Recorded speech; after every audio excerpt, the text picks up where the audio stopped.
couple of months ago, I had the opportunity to give a TEDx talk at HEC Paris.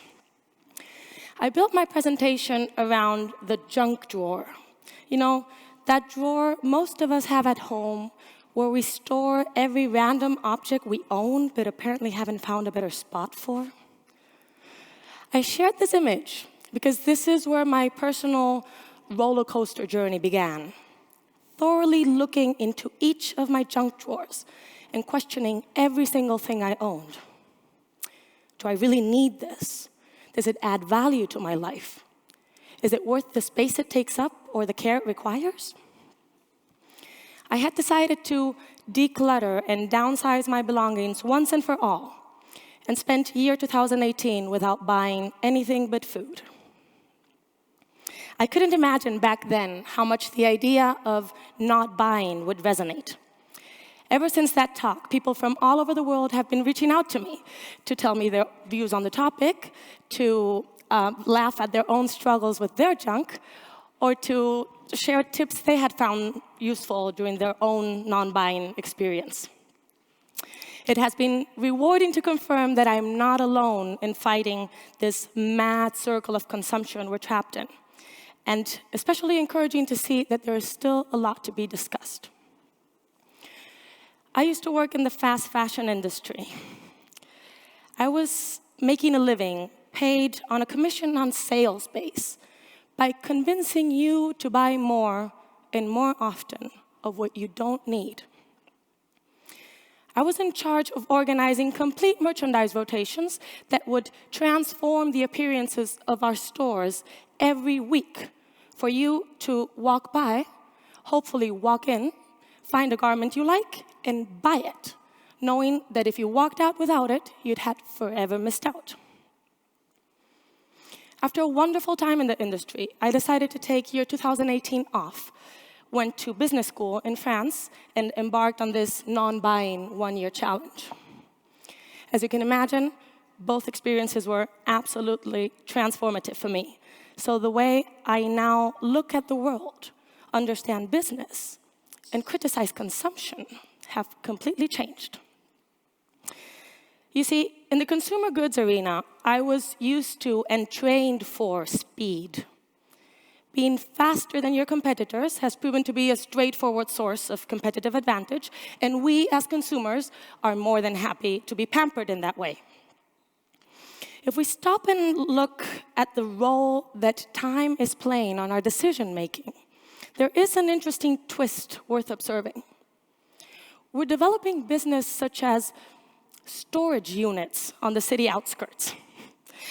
As if our homes weren't expensive enough, we can now additionally rent out by the square centimeter a personal storage room to pile up all that stuff we already own, which obviously doesn't fit in our smaller and smaller apartments, and that we probably won't be using in the next months, maybe years.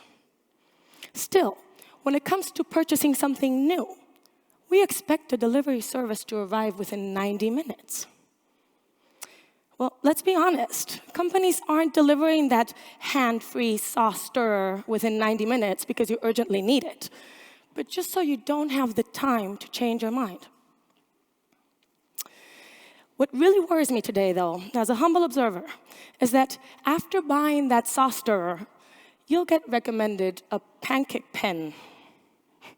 Please don't ask me what a pancake pen is. The only thing I know is that it was one of the items on this subscription email I received with the subject, the 10 best kitchen gadgets you've never heard of before. Well, I can assure you, if there happened to be a kitchen gadget out there I've never heard of before, chances are really low that I need it. Today, the app I use to measure my performance when I go jogging is trying to tell me when it's time for me to throw away the sneakers I'm wearing and buy a new pair. Or the pillow I sleep on, I recently found out, apparently has an expiration date. All of this is way beyond that dimension of time I used to apply. And it is here, ladies and gentlemen, in my opinion, where we collectively need to pause for a moment and wonder, are we losing or at least outsourcing our very basic common sense to decide our needs by ourselves? When it comes to consumption, getting over the want and becoming honest about the need is a scary yet extremely insightful exercise. The truth is that we all live different realities, and it is not always possible to completely give up buying. It is possible for us all, though, to rethink our day-to-day behavior towards consumption, exercise the ability to appreciate things again, and eliminate that link between easy access and taking things for granted. During my year without buying, I discovered that thinking twice before you click the Buy Now button is a worthwhile practice to help you take back control of your consumption, whether that may be for the environment, for the sustainability of future generations, for your personal finances, or for the sake of your peace of mind. Think twice and try not to order that product when you're about to run out of it, but to finish it first and then spend some time without it. In other words, try to miss it, because there's so much to be learned from missing things. Plus, you'll exponentially increase that short-term happiness once you get it again. Think twice and give yourself time. If you have identified a need, hopefully by yourself, jot it down on a wish list, or drop that item in your online shopping cart, but let it sit there for a few days. You'll be surprised how much stuff we can happily live without. You may come to realize you don't even remember what's in that cart. And you'll reduce the chances to regret a buy because you find a better option a week later. Think twice before buying and go back to fixing. The idea that it is cheaper to buy a new one than to fix it is the most irresponsible argument I myself have ever believed in. Try fighting planned obsolescence. Try the fun of visiting a repair cafe or visiting the shoemaker down the street. Try learning how to sew the buttons back onto your shirts.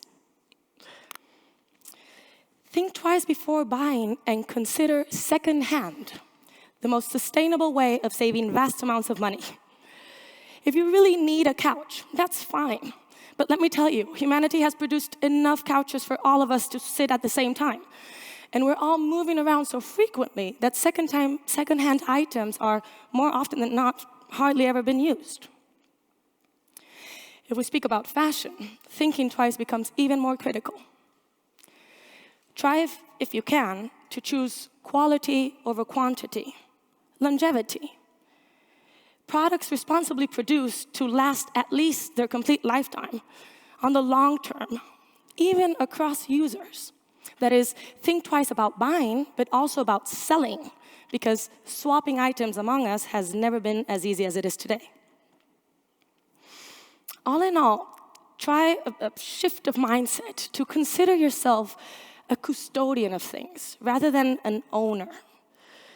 Someone lucky enough to be allowed to use, like in those good old days when part of the joy of reading arose from actually going to the library to borrow the books. For its dramatic consequences, we all know we need to give consumption a break. Alternatives today are in line with what we want to call the sharing economy, among other fancy titles.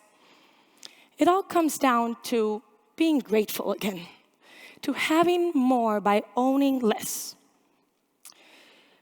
to exercise the willingness to share, the willingness to ask, even the willingness to lose, the willingness to enjoy deeply and completely for a moment and then return, to knock on your neighbor's door when you need a screwdriver and him knocking on yours when he needs a bike pump. Because what a burden for both of you to each own both things, and how enriching to go back to knowing your neighbors. Ultimately, we know it isn't the junk in our drawers that is going to make us happy, but having the resources, the space, and the time to dedicate to the things that truly matter. Isn't that worth pausing and thinking twice? Thank you.